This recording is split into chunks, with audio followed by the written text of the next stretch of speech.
টালি বসার আগে কি করতে হয় আমি প্রসেসটা আপনাদেরকে ভিডিওতে বলে দিচ্ছি।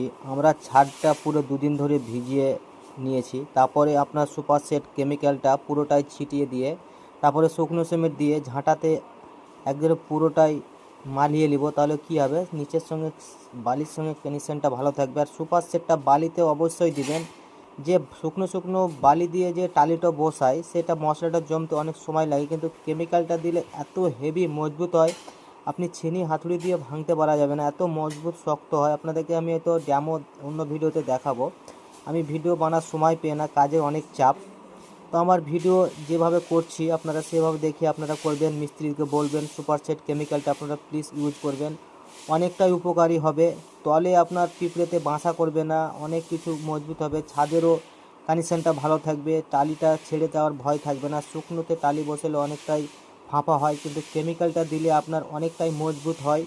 তো আমার কাজের ভিডিওটা কেমন লাগছে প্রসেসটা প্লিজ কমেন্টে জানাবে, লাইক করবে।